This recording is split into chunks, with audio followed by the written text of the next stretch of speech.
Hello, hello. What's poppin', my Freeform Renegades? You are tuned into the Freeform Network.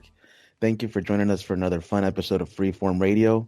I'm one of your many hosts, Noel, and my co-host today, Daniel, Yes, sir. Locked up in the house, can't go out. But yeah, we're here. and our infamous co-host, Andy. It's all good, man. Fuck the quarantine. I'm breaking the law. I'm out every day and twice on Sunday. Well, it's another beautiful day here in Chicago. Wherever you listeners are, we hope you're sitting cool and feeling good and getting ready to get this show on the road. Daniel, so please give us an update on what's been going on in your life and everything. Yeah, kind of like I mentioned at the top, stuck at home. Just recently, they told us to work from home for the next 3 weeks or so because of the COVID spike. So, yeah, I had to move all my stuff, bunch of paperwork, prints, things that I have at work, and things that, I'm just going to need to just do my job at home. Now, I had a stint before when COVID first erupted of working from home. That was a pretty long one. I mean, it was, I think, from April all the way to like August. And by the end of it, I'd gotten used to it, kind of working from home. It was a little challenging at times because sometimes my work involves me talking to my coworkers to get opinions and check designs out and whatnot. So, yes, this is round 2 of working from home, which I'm glad. I'm glad my work allows me to work from home and gives me that option. So, just something new that I'm going to have to do. Do you feel with your family being at home too? Do you feel the house is crowded along with your dog, or do you feel you could do? It's no issue to you. I mean, if your internet's working and all that. Yeah, I mean, as long as the internet's working, luckily the house is pretty spacious, so we can get all our own individual space, and we do have designated like areas for work in this office room that we have.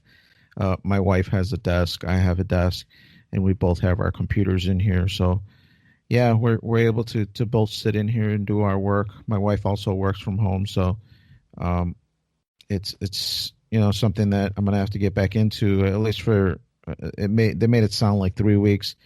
I got a feeling that if this spike goes the way that some of the experts are saying, it might be longer than 3 weeks. But for now, that's the kind of time frame that they're giving us.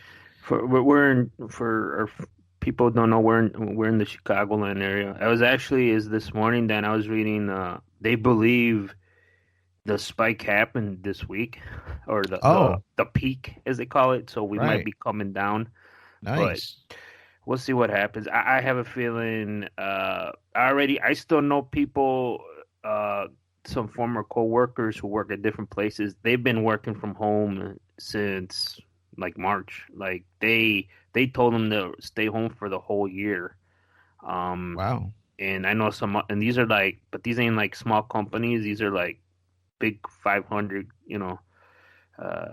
top 500 companies. Like these are conglomerates. And I know a couple here in Illinois, more than like 3 that have been working from home. And there was like a couple months ago, they asked them, they sent something out, I feel, about coming back, and everybody pretty much said, "Fuck that."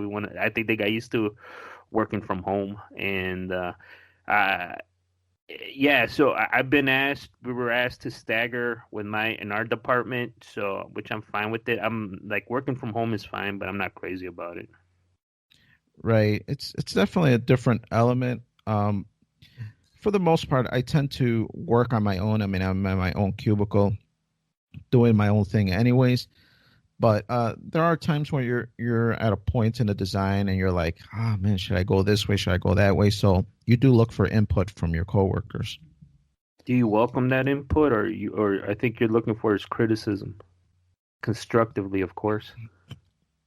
I mean, I do have my own opinions on a lot of things, but for our type of line of work, I work in the engineering department. A lot of it is collaborations with your fellow coworkers. So you look at something, you look at a design, and you go through the process, and sometimes you get kind of tunnel vision on what you think is best.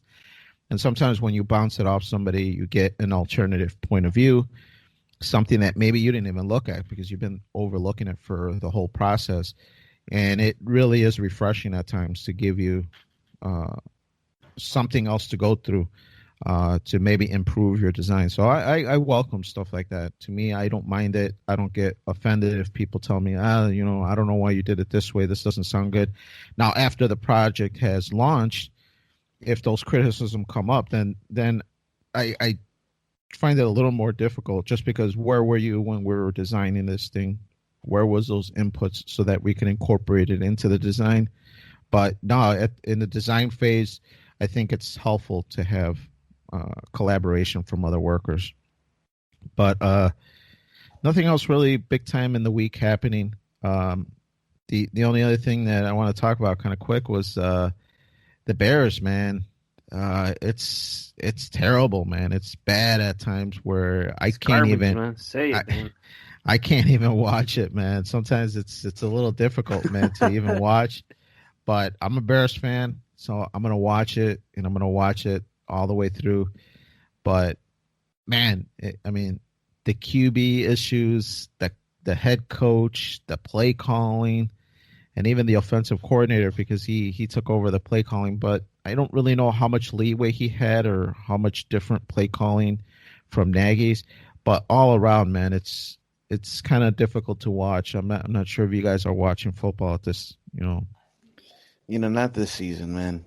It's just been too rough. And the way I look at it, it's like, well, you got like 16 games, and each one is like 3 hours.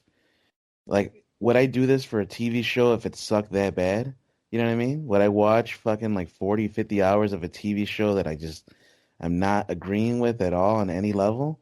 It's like, no, I'm not gonna do that. I'm not gonna waste my time, dude. Maybe next year. But then again, I've never been a diehard football fan. right? I only ever watched it for the Bears. I'm not trying to see what all the other teams are, memorize all the other teams' names, and then the Bears team already changed so much that trying to remember the new names. Like I back in the Madden days, I was really into it in the early 2001 when you had it for PS2. Right. Dude, I was super into the Bears and all that, and yeah, it's just man, they've come close a couple times, and it's just year after year, it's just disappointing, and it just like eats a piece of me. So I'm just like, I'm not gonna tune into this TV show anymore. Right, right.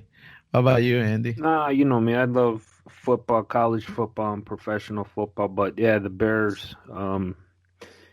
I think Nagy's done his play calling. He went. They brought him in as an offensive like fucking guru. This guy's gonna fix everything, and he's just every. I think the first year where the offense was, I think, above average. I think they were like a top 15 offense or something, if I remember reading that. And then after that, they've gone worse and worse. And I think as of of this recording, their overall offense in the league, they're dead last in like points on just everything. It's fucking brutal, and the play calling. I mean, early on, everybody was shitting on Trubisky, saying that Trubisky, he would say Trubisky can't really run what he wants to run. He was hyping up Foles. Foles came in and it went to him from bad to worse. So, and I get it. Like he has a scheme he wants to run, but a good coach recognizes. I feel like what your players can and can't do, and it's just. He refuses to adjust, and he's putting all the pressure to score on the defense and special teams. I mean, I think the Monday night game, which fucking Kirk Cousins is like fucking, he's average at best. He won his first Monday night game, and the offense put 6 fucking points.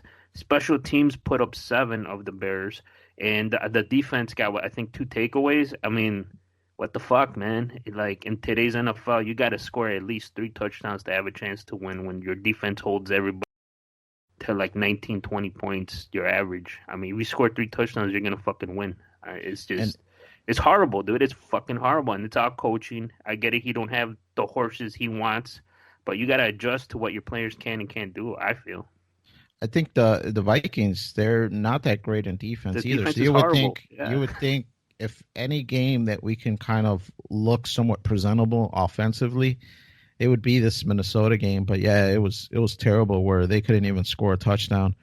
But yeah, man, it's funny that you mentioned that it got worse when Foles came in.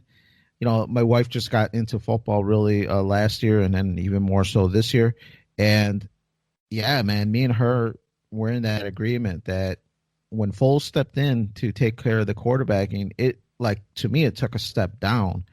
I mean, it wasn't that great with Trubisky, but at least he was mobile, so he kept plays alive, and the offense seemed a little more dynamic. And where, to me, it's more of this pocket quarterback, which can work if your offensive line is good, but our offensive line has some faults in it. So when they blitz you, which that is like the key element of how to beat our offense nowadays, they just blitz, blitz, blitz. And when our offense breaks down, the quarterback, he just doesn't have enough time. So if he's not a mobile quarterback, forget about it. It's over. So I agree with you on all your points. I think coaching, I think you got to see the players that you have and use the tools that you have the best you can.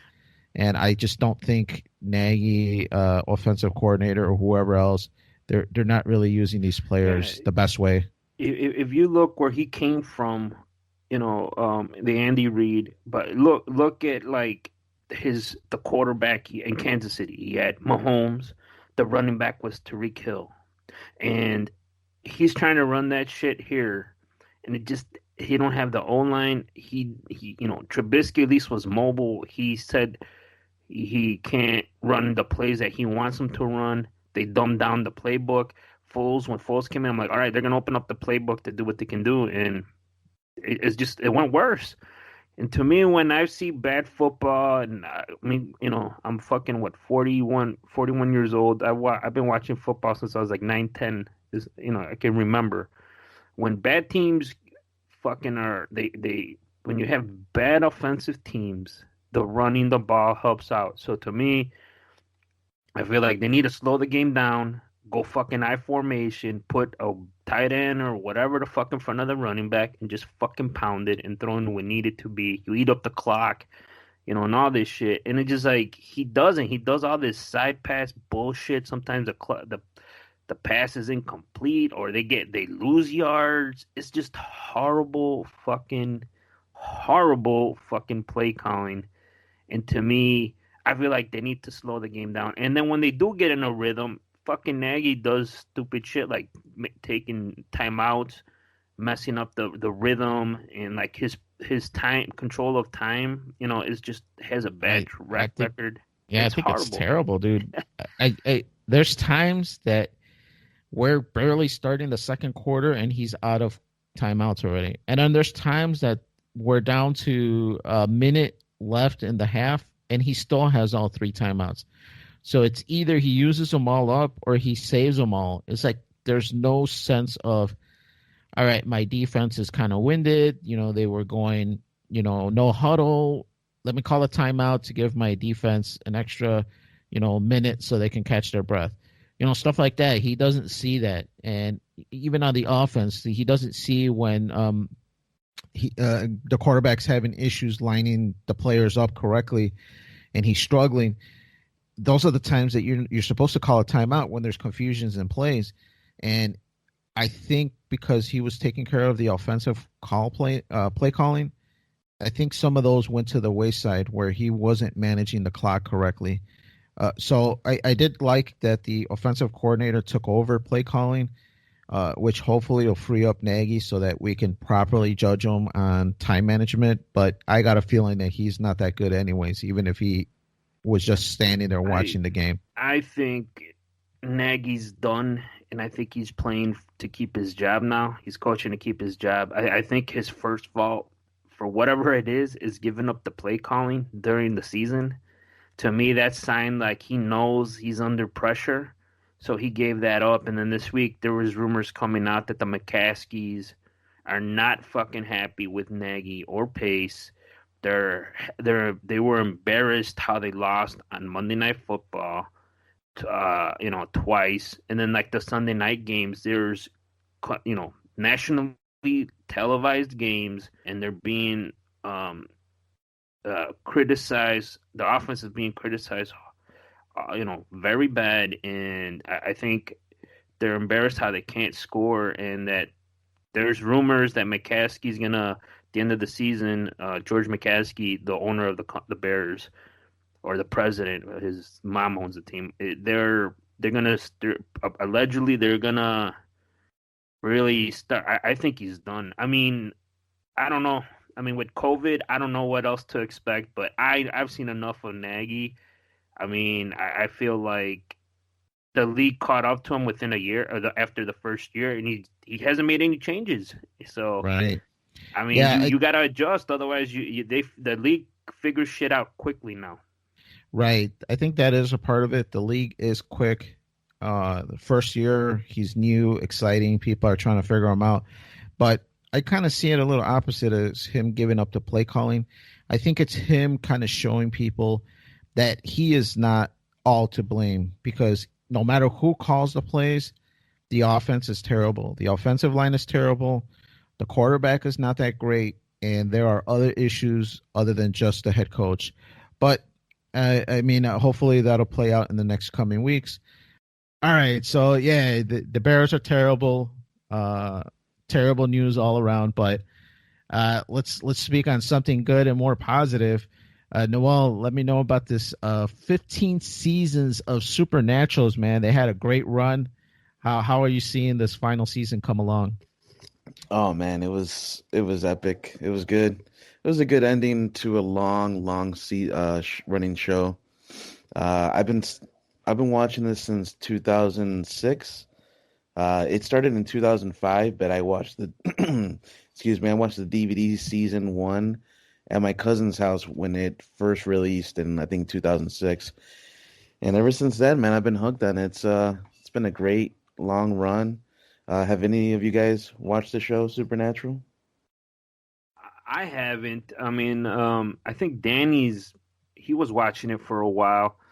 I just know, I looked into it a little bit. When I had cable, I noticed I was on reruns a lot on TNT, and I would catch glimpses of it. But all I can remember, it had producers that worked on the X-Files worked on this show, and it had a lot of guest stars. But I never really watched it. Now I see there's a lot of hype on the internet about it's wrapping up this year. So I don't know. I was thinking maybe I might check it out, but I haven't watched any of it. Right. Yeah, I used to watch it. Actually, you're the one that kind of turned me onto it, Noel.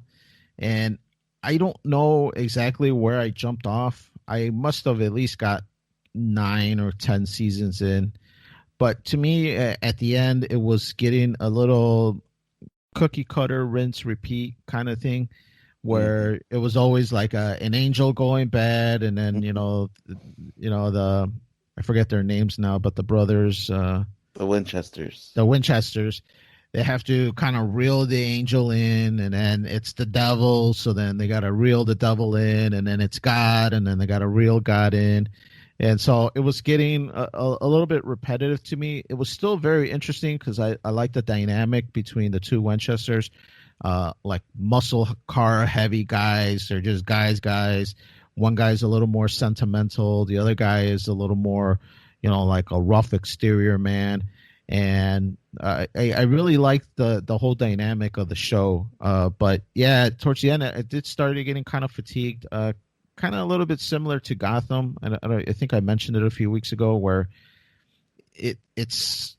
I think there is a point where you need to cut the season, and where it's like, all right, we've done about all we can with this franchise. Let's end it. And yeah, I was just like Andy. I was excited to hear that the 15th season was going to be their final season, from my understanding, and there was a lot of fans that were really excited. Yeah. You're right. It did have a couple rough seasons. With a show like this, it's really difficult to keep it as fresh as it was in the first few seasons. I think the first three seasons deal with a lot more of like a horror element to it, Right. and once you kind of pass those 3, 4 seasons, you kind of start getting into the realm of where it gets either a little repetitive or a little just weirder or out there. They have some parody episodes. They have just all different kinds of weird cameos and weird takes on episodes, like some kind of Twilight Zone type episode Right. or like a Broadway show type episode, and it's just kind of to one, keep it fresh as best they can, and then two, to kind of give it a different flair. Whereas the first seasons were more based on horror and based on giving you knowledge about these different monsters throughout mythological history, they also start getting more into the comedic elements. So if you grew up watching Evil Dead and the Army of Darkness and you're into the Bruce Campbell series, then you're gonna enjoy Supernatural in the later seasons because the later seasons it has more of that style of acting and that style of story where they do have like funny moments, comedic. They still have drama. They still have everything else in it.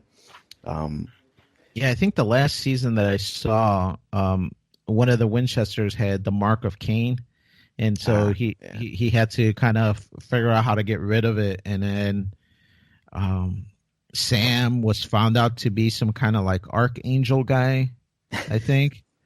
And yeah, then I think that's the last season that I saw, and I was just like, "What the hell?" Now these two guys are like angels and fighting each other, and I'm just like, I was just like, I think that's enough. I think I've seen about enough of this.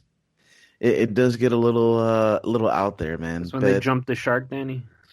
Yeah, I mean it's a good show, man. Like Noel said, the first couple seasons are really horror heavy, and then I really like the dynamic with the dad. I thought the family aspect of it, where the mom passed away, and then the yeah, dad is helping mentoring the kids, and then there was like even I forget that old man, the old man that used to help them, that was like a mentor to them because of the dad passing Bobby, away, Bobby. yeah. And so I really liked all that dynamic, and I thought it was really interesting. And the first couple seasons were great, but like you said, it got to the point where I kind of lost interest. And every now and then it calls to me. I see like a trailer, and I'm like, man, I'd really like to jump back in, but I'm like, I'm too far out of it. I would have to catch up on like 3 seasons of maybe rough TV to get to this trailer that looks a little interesting. Yeah, I mean, there were a few seasons that really were difficult for people, and that's usually season 7 to 9. Okay. The story at that point kind of took a pivotal shift, and it lasted for 2 long years where it was just boring with characters that you didn't want to get, more screen time. It dealt with these creatures called Leviathan, and it was just kind of not what people wanted to see. So thankfully, after season 9, they kind of got rid of all that and they went a different direction. And I think after that, it kind of got a lot better from season 10 on. And I binged season 15. I purposefully, during the whole COVID stuff, I didn't watch any episodes of it. I think I watched like just the first two maybe, and I can't really remember very well what happened back then. So I had to rewatch it. I want to say last week because that's when the finale was going to air. So I took the couple that day right there to watch it all, and I watched the finale, and it wrapped up well, man. One thing you got to know about this show is that throughout the years, like I said, it's hard to maintain that freshness and that horror quality where you get like kind of thrilled or scared or anything like that. So what they did to compensate for that is they invested in the characters.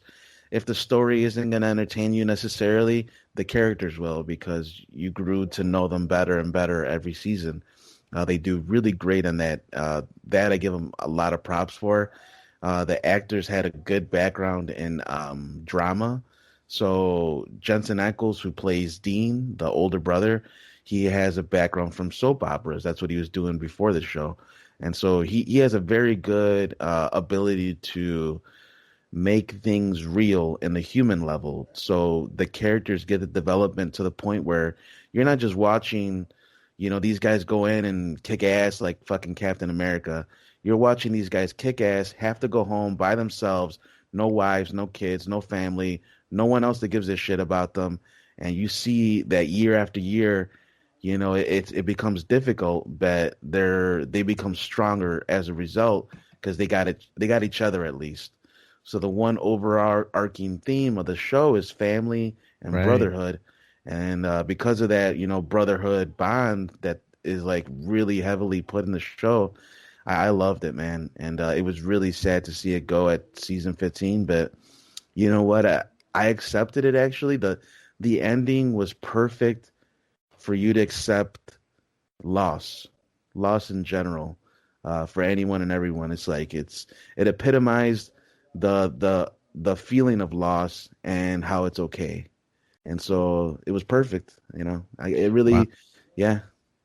Wow. So I know a lot of other TV shows get criticized for their ending. I know, like Dexter, which actually is coming Yeah. back. People were shitting on that ending. Sopranos, people were shitting on the ending. Even Game Game of of Thrones. Thrones, Yeah. dude. Yeah, there's a lot of shows that it's really difficult to have a good ending, dude. Right. But you're saying Supernatural kind of wrapped up the story in a nice bow. Yeah, dude, it really did. So it had 20 episodes, and in 19th episode, you could technically consider it the end, although the 20th obviously is the official end. But it's a little harder to watch for some people that truly love these characters. So, you got to make that choice. Do I want to, finish at 19, or do I want to see how it's really supposed to end? And I got to say, watch episode 20 if you really want that message of that loss is okay, and you had a good run. So let me ask you just a quick question. A guy like me that jumped off, maybe I'm assuming like season 8 or something. Hmm. Uh, can I jump into this 15th season and watch it, or would you recommend I jump in season 13 or season 14 to kind of understand what's going on in this season? You probably want to start at 10 and then go from there, uh, because you're gonna miss some key characters in season 15 that when they go They're through introduced in whatever. season 10.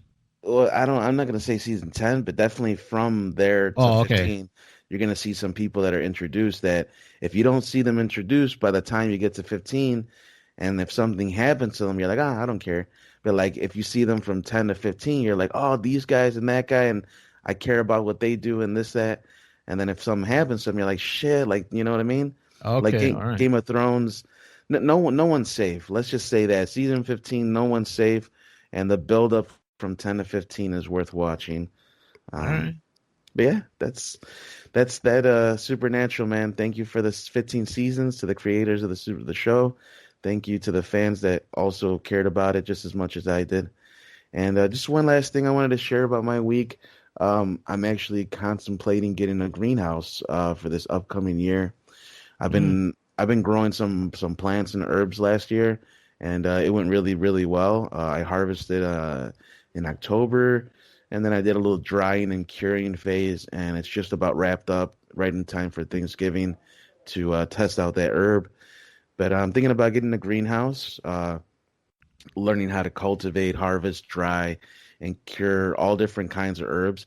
And when I mean cure, I mean it's like a process of storing so that the quality improves through certain chemical breakdown processes that happen within the plant, and giving it time to vent and just kind of do its thing will increase the quality of the herb. And so, yeah, I mean, that's the plan next year. Get a greenhouse. That way I could plant in probably March because it does get chilly over here in Chicago. So I don't want to get that frost going. But the greenhouse should protect it, which is the whole point. Now, when I hear greenhouse, I picture like in the TV movie land where there's like Like huge as a fuck. huge glass building that's housing all these plants. I'm assuming you're not talking about that kind of greenhouse. No, it would be the size of probably like 8 by 5, something like that. It's gonna be a nice. It's like bigger than a shed, or it's roughly the size of a shed, maybe. But Okay. it's gonna be clear, and you have either the option of plastic or like a durable hard plastic, kind of like plexiglass type thing, or Okay. like legit glass. But all different kinds come with their prices and come with their pros and cons. So still in the development phase of like trying to figure out what the best bang for my buck is. But yeah, that ultimately that's the plan. So that way I can grow some garlic and some spices, maybe some sage and stuff, just to kind of dip my foot in the whole gardening, pool. Oh, nice. I actually bought a greenhouse myself too, but it's a little smaller thing. I mean, it's probably maybe like 4 by 4 wide and deep, and then it's probably about like 6 foot tall. So it's more like a closet size greenhouse, and then it's made out of like a vinyl plastic that drapes over the sides, and it's got these racks. And me and my wife used it for like 2 years to just like continuously year round grow cilantro, stuff like that, stuff that we can grow and just keep in the house and have fresh herbs and stuff. And it worked. It worked for the most part. It does maintain its heat. When sun hits it, it does radiate inside the greenhouse, and it does help it grow. So I really dug it. It was a lot of maintenance, and I think that's what ultimately got us to not really use it for the past year or two.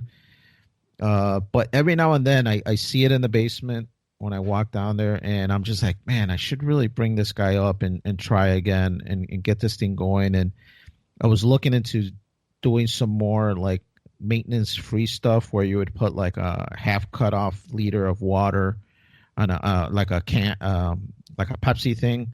You would cut it in half and you put like this yarn and it automatically feeds your plants, and it's less maintenance where you just kind of sit back and let the shit grow. Yeah, yeah, I know what you mean. Whatever you're growing, you have to care about it enough, I guess, to really be able to put up the work that you need. When I was growing the plant that I was growing, I had to check it every day just to see what the changes were. And growing it outside, I learned there's a lot more pests to deal with than I thought. I thought I was gonna be like, oh, you just grow a plant, it grows, and that's it. No big deal. Feed it, water it, done. But no, it's hit by the elements every day. It's hit by bugs every day. Fucking bugs take a shit in it. You know what I mean? If you're gonna consume this stuff, you want to consume bug shit, right? So, Right. or eggs, and then have them grow. You know what I mean? Like you just your mind starts racing with all these thoughts. So that's why the greenhouse is a good idea for pest control. And there are alternatives, obviously, if you don't use a greenhouse. For people that do grow herbs, there's different alternatives I can show you next time. We'll do a whole thing about it. But Oh, um, nice. but yeah, I mean, greenhouse sounds like a good option. I do recommend you do it because it's nice to spend a little bit of time when you have it to grow something, create something, and then get to like benefit from that creation. I think it's healthy as well for just general life purposes, but especially healthy for people who want to stay home and safe, and you don't want to have to go to the grocery store for some freaking garlic. So this actually gives me a good chance to pass it over to you, Andy. This whole COVID stuff, man, is it still scaring you? So I just recently had with the whole pandemic and shit that Danny talked earlier, we're working from home here in Chicagoland. We've had a spike the last 3 weeks, and so I'm doing my due diligence. Wear a mask, however you feel about that shit, and but generally we just stay at the house. Like 95% of the time, we go out, we go to the grocery store, pick up some food or some shit. But overall, and I really haven't visited nobody, my in-laws or even my family, because I'm just at home. I mean, it's cool. I watch a lot of bullshit and stuff like that, but usually on Sundays, we would watch our niece, and my wife would go pick her up. generally, and they live like 10 minutes from here while they go run some errands. We do watch our niece, but I mean, we've been doing this early in the pandemic. We didn't, but then in the summer we just picked up, and it hasn't really been no issues. But and then we had usually our sister-in-law comes and picks up the baby, or my niece. She's not a baby. I guess she is. She's almost 2. And then she texted us. So she picked her up a couple weeks ago, and then she works at a medical place. And then she found out that one of her coworkers, who was in close contact with, she tested positives, and they told her to go to test, and she came back positive, and I'm like, oh, great. And then when she picked up our niece, she was in the house. I mean, I wasn't really close to her or my wife, but we were with the baby, and so we got like into not a panic mode, but like fuck. So, so just to be on the safe side, just to be on the safe side, we went and got a test, but that was the most frustrating part, is trying to get a fucking test. I know it's difficult. Even a couple months ago when I was trying to look for one, it was really difficult finding a place that you could make an appointment and show up. A lot of the test sites that you can go to, you just drive up and you just sit in line for 4 hours before you get tested. So yeah, it's difficult. I think out of all that was my biggest frustration. Is we tried a bunch of places. We called our doctor, and the doctor's like, well, if you really don't have symptoms, just write it out. I'm like, I don't want to be fucking here for like 2 weeks at the house. But after about, 2 days of fucking calling, we found the place, but it wasn't. So told us Monday night, Tuesday. By Wednesday morning, we found a place and we got a test. The earliest test we could take was Friday, get an appointment. And then the other turnaround was like 3 to 5 days or they said the average turnaround is 3 to 5 days to get your results. And then there was like a whole nother fucking just a wait game, But the whole time we're feeling not sick or nothing, no symptoms. In the meantime, my brother-in-law, he tested positive because he lives with my sister-in-law, and they pretty much were symptom-free. I mean, the baby was fine. And they're younger; they're in their late 20s, so I'm like, they're just gonna fucking might get a fever or something. But they were all fine. They're all fine. And we got our results. It came back negative, and I was like, oh, okay. Just the paranoia of I was like, man, if I get it, like, I'll be good for like 3 months. That's what I was thinking about, but now I came back negative. And then if you read, because everybody initially is like, well, do you have symptoms? Like, no. And then they're like, okay, go to this website, and then you can make appointments at midnight. The webpage wouldn't load. These are like big clinics in our area.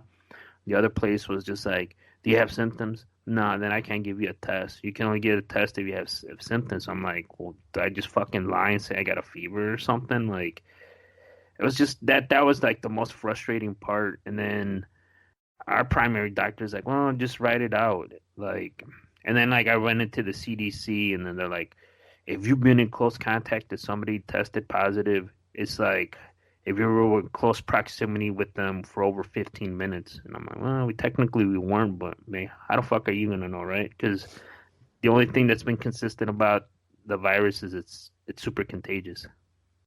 Yeah, no, for sure. Yeah, I know what you're talking about. I'm dreading this winter, how it's going to come through. And usually I get a cold every winter. I get a cold or two.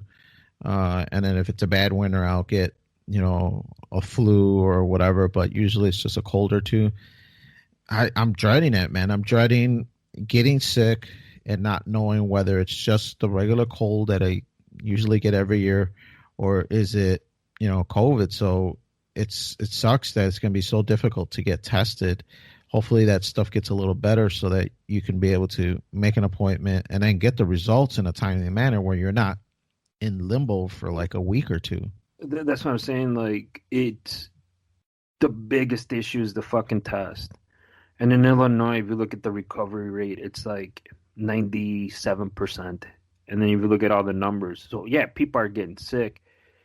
And then A younger lot of people people are usually getting don't better have though. symptoms or anything like my in-laws and like other people I think impact more is older people, but they survive.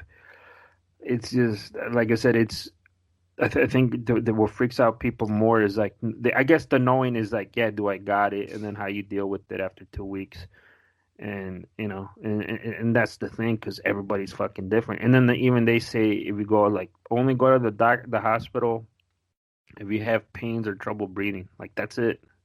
But everybody as soon as they get it, they're just gonna fucking run to the hospital. That's what I'm feeling. And to play it safe, they admit them and just have them there. I think a lot of people are worried, and that's reasonable, but there's a really, really extremely good recovery rate. And I think as long as you maintain a positive attitude, keep your immunity up, and that goes hand in hand with having a positive attitude, because the more scared you are, the more stressed you are, the more your immunity is negatively impacted. So focus on your religion, man. You guys have it for a reason. This is the time to have it. And trust in God that your immunity is going to be strong enough to weather whatever comes your way. And if it doesn't, then that's the story of our lives. That's we just got to do what we got to do, man. We can't always be afraid of living. Yeah, I do agree with that to a point because there is a huge recovery rate. I mean, 1% are, passing away to this illness. So those are great odds, but still, to push your mortality and want to risk your life for something as simple as just wear a mask and that'll improve your percentages is something that, I think a lot of people are willing to do. And then there's a portion that are not, that don't agree with that. There's tons of anti-vacciners that don't believe in all this stuff. And they're just like, all this stuff is it's just like a cold. Just like you said, Andy, your brother-in-law, sister-in-law, they didn't really have any symptoms. I think you told me that the worst they had was a headache. And, Yeah, and my that's how some of sister-in-law. these young people are. Yeah. So So, just she said that she just get a headache, does it. But my brother-in-law, nothing. He ate nothing, no cough, no fever, no chills, nothing. And he was sending my wife pictures of everything he was cooking in his crock pot, and they were eating good. I'm just like, well, what the fuck? And we're like, what about your girl? And she's like, she just had a headache the other day, but it's gone. Like, take some Tylenol and it went away. So I don't know if that's even like part of it or just stress, Well, whatever. But yeah, my aunt and uncle, they had it, and I wouldn't say they have the strongest immune system because they're not very old or anything. They're a little older, I think, probably in their 50s, and uh, they do have a disability, a physical disability, but they got through it, man. And they one thing to credit them is they did have a lot of faith going through the whole ordeal, right. from the time they got tested, through the symptoms, through the crappy feelings, the whole way through. They're like, God is gonna take care of us. God is gonna protect us. I'm not saying that I'm not saying I believe in Christianity and all that stuff, but I'm Right. But the saying positive attitude help. them believing it and Right. that positive attitude, I think, helped them through it. And so you just keep your immunity up, man, and focus on good thoughts. Yeah. But in the same token, we do have a friend of the family, some guy that's in his 40s. He passed away. So he got COVID and he passed away. So, you know, it hits everybody differently. And that's what you don't really know how it's going to hit you. And I think that a lot of people, they don't even want to take the chances. I mean, I feel that I'm somewhat of a healthy, somewhat person. I'm diabetic, so I do deal with that issue, but I try to eat well. I'm not super overweight, but I'm not super fit either. So if it would hit me, I would hope, and my thought is that I would be okay, but you just don't know. I mean, this guy that was 40, did he have any underlying issues? Was he a cokehead, or was he just a regular guy that was in the same boat as I am? He was trying to take care of himself, and he got the shit, and now he's dead. I mean, that's the thing, dude. We never really know, but just because you don't know is like you don't live life with just this fear because there's so much unknown. Like 99% of what exists is unknown to humans. We haven't even explored our whole Earth. Does that mean we have to fear everything we don't know? I think it's good to have a reasonable hesitancy or cautiousness, but fear is not going to help you in this situation.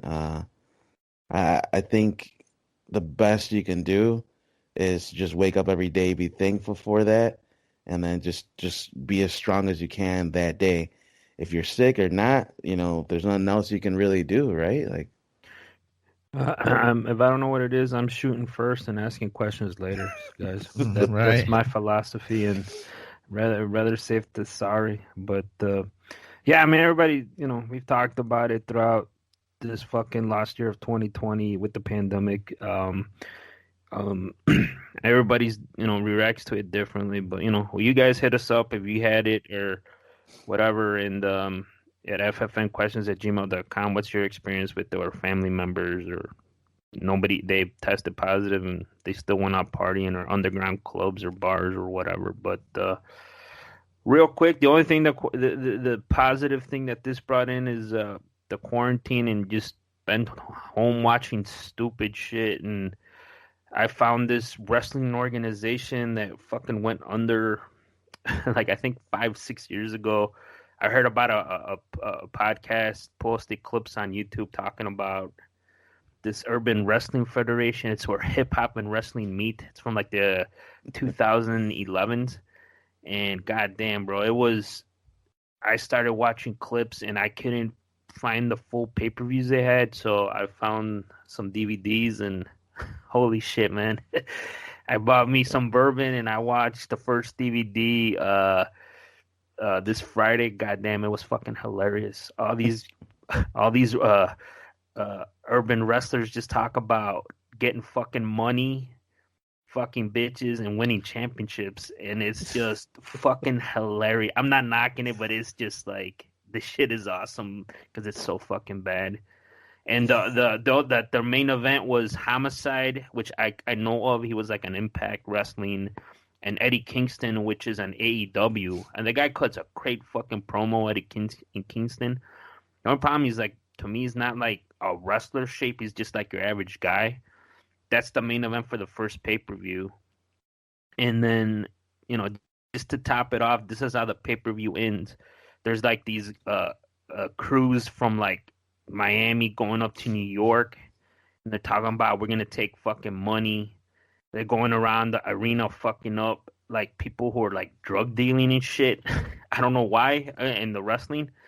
And then at the end, these Puerto Rican group called the Spanish Announce Table, they're outside fucking people in the arena. It's dark, and then like the next scene, they roll up to this car. It's daylight, and the car speeds away, and two wrestlers run out, and they pull out guns and they start shooting at the car.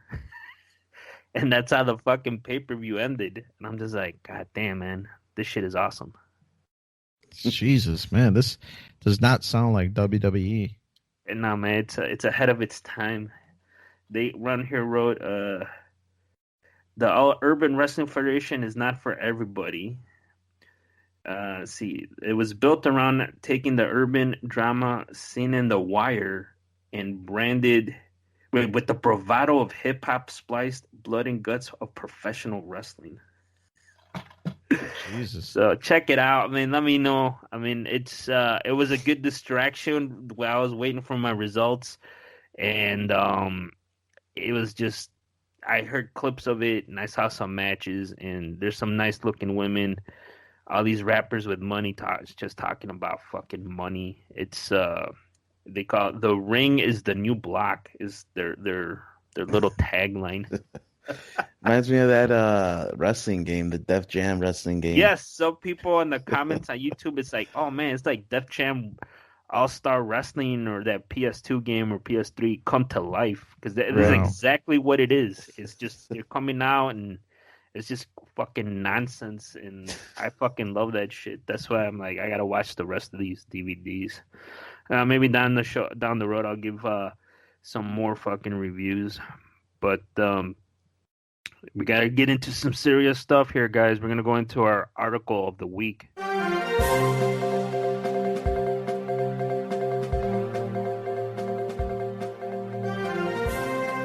So, we just talked about, my COVID scare. And I don't know, here in Illinois, you can't go into restaurants right now. Everything is takeout.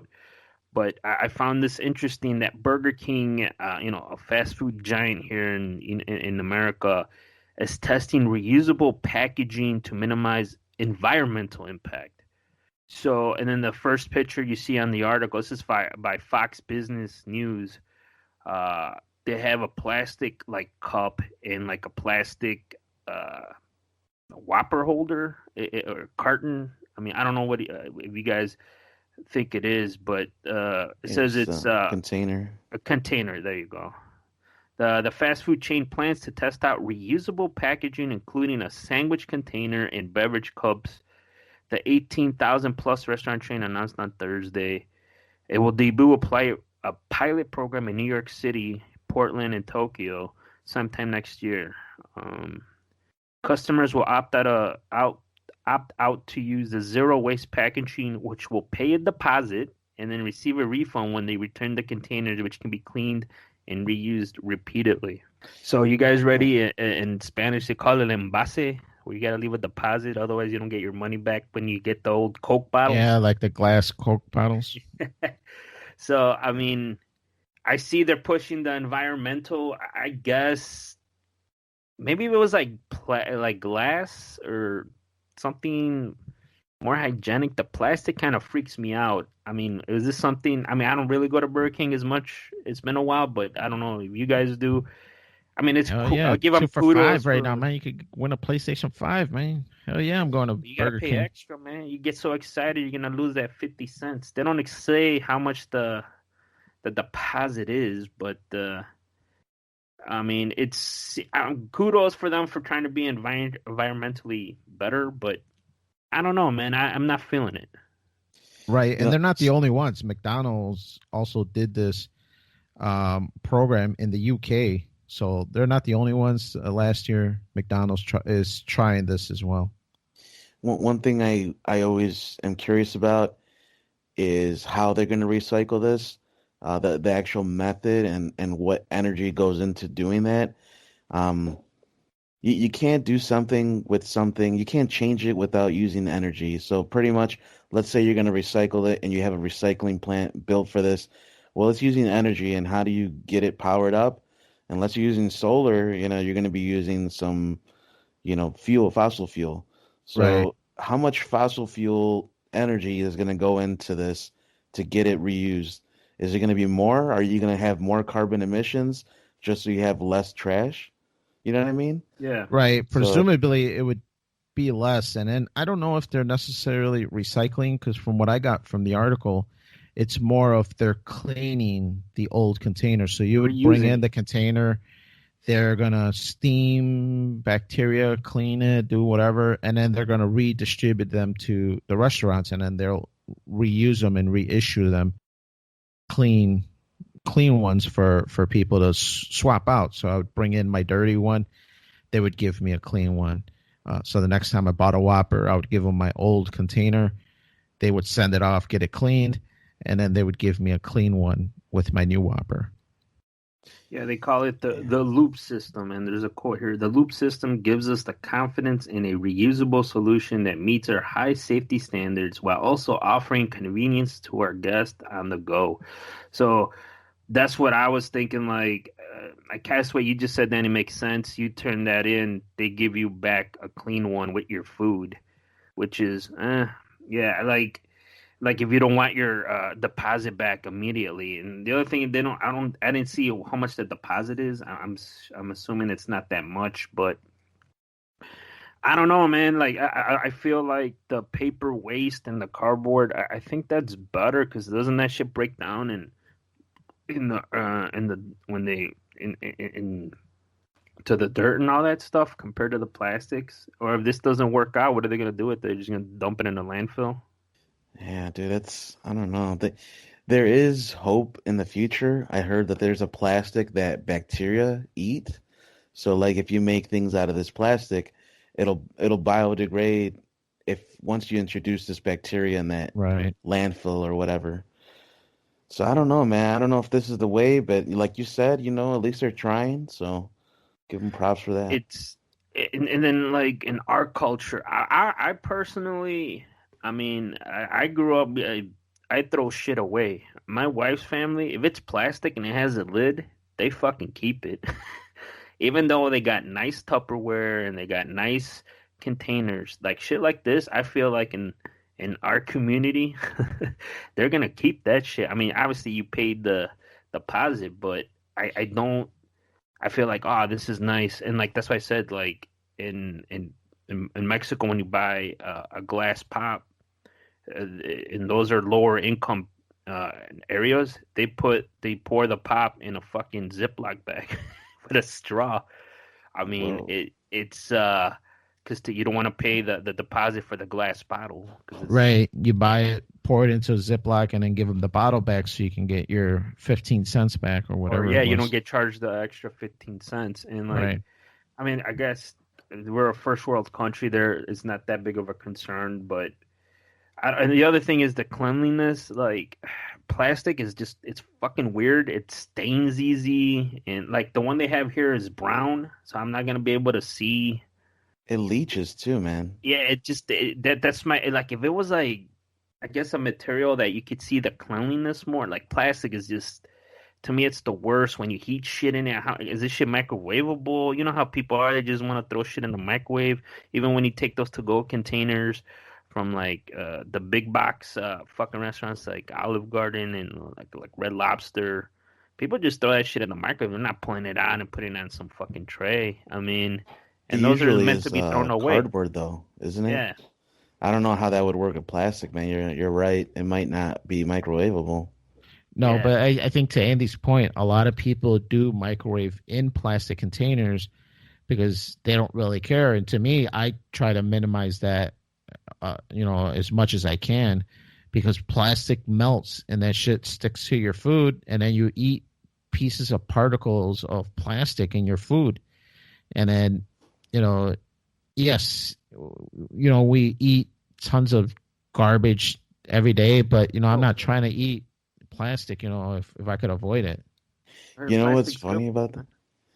There's supposedly plastic in a lot of foods that we eat because there's microplastics that are in the ground now from just history of fucking negligence and just people throwing their shit away. I can't say that everything we eat has plastic in it, but there are areas where when you grow your crops in the dirt, that dirt has these microplastics in it because that's how plastic breaks down. It'll just break down into these small, little microscopic beads and shit. Well, I mean, again, we're going through the pandemic, but would you go out to eat to a restaurant or like when you're taking it to go stuff? I know like the straws lately have changed, right? There's like paper straws now. I mean, and I do see people using the takeout in like brown boxes. I don't know if you've seen that.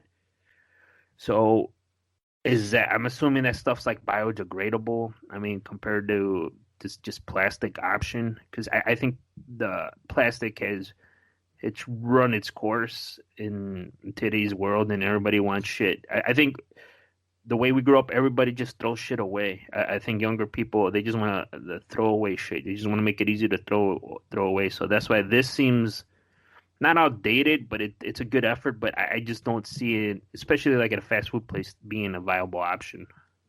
Yeah, I think it is going to bring something unique because even though this generation, like your computer breaks, you don't go take it to a repair shop and get it repaired. You just throw it out and buy a new one. Your TV breaks, you throw it out, get a new one.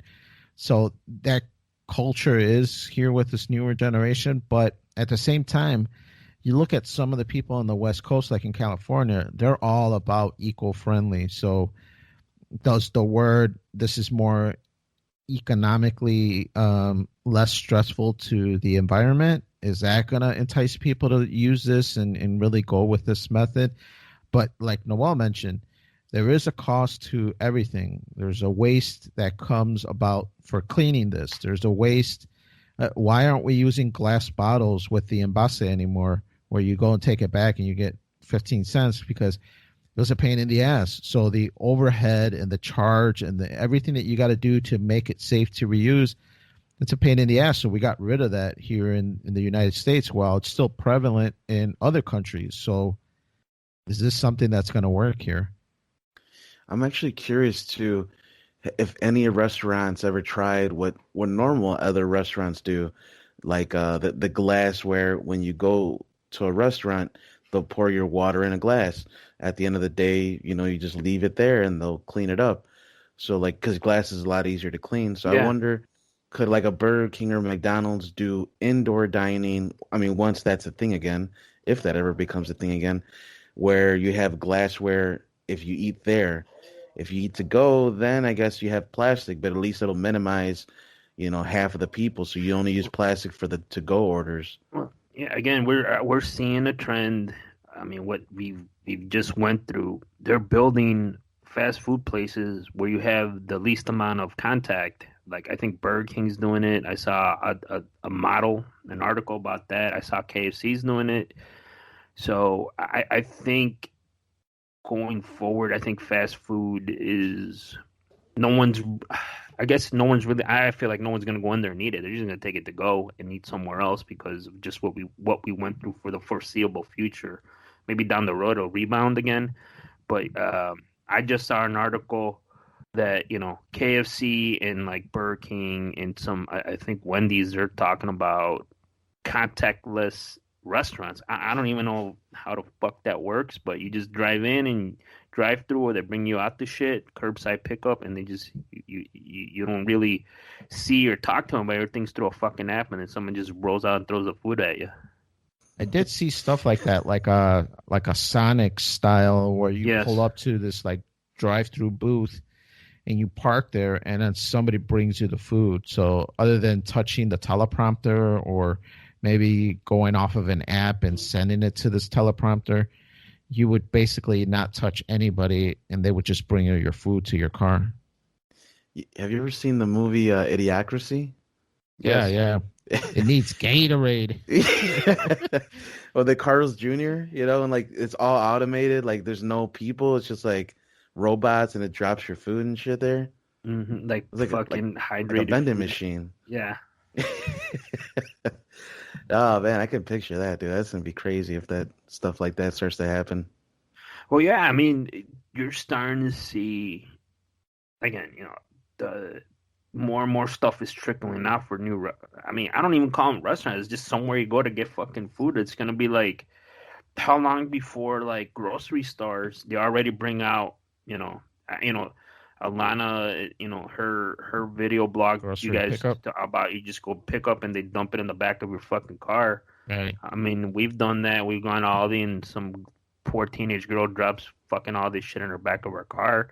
I mean, I think the fast food industry and restaurants, they're gonna have to go that way to meet those contactless fucking issues because next year after the vaccine comes out, we're gonna see. Obviously, there's gonna be people. Fuck it, I got the vaccine. Let's go shit back to normal.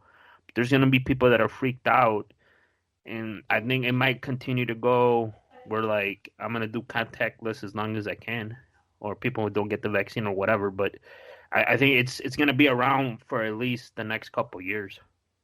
Yeah, I mean, pandemics are like cycles. They come around. This isn't the first pandemic the U.S. has dealt with. They say like, anywhere between 5, 10, 15 years, it cycles back around. So these things are maybe good ideas for the future and maybe the next pandemic as well. Or maybe we'll find out that it doesn't really work out that well. All you need is a drone, man. Just get a drone to deliver it to you. Bezos is working on that, right? Yeah. He implemented it somewhere, I read. Yeah, he'll bring you your package, Andy. Nah, man, I got a package for him, man. That being said, we want to thank y'all for listening. Remember, you can follow Freeform Network on Facebook and Twitter at Freeform Network. Also, send your questions and your suggestions to ffnquestions@gmail.com. Let us know if you guys had your own COVID scare or dealt with it, contactless pickups, fucking restaurants drive-through being served by robots. If you've seen that, let us know. We want to hear about it. Don't forget to visit our webpage, freeformnetwork.podbean.com. There you see the links to everything: Spotify, iTunes, YouTube, Podbean, everything. I mean, you name it, we're fucking on it. Danny's done a pretty good job of adding to shit that I didn't even know existed. And then once you're on there, subscribe, like, comment, all that shit that helps us out in the long run. So we have Freeform Radio. We got Danny. Yes, sir. Thank you all for listening. And somebody send help. My wife's not letting me leave the house. Yeah, somebody help Danny. Send that drone, Bezos. Noel. Thank you all for listening, everybody. Carry on and have a good one. And it's all good. Andy here. We thank you guys for listening. Hit us up. Send us those questions. And we'll talk to you guys soon. Take care.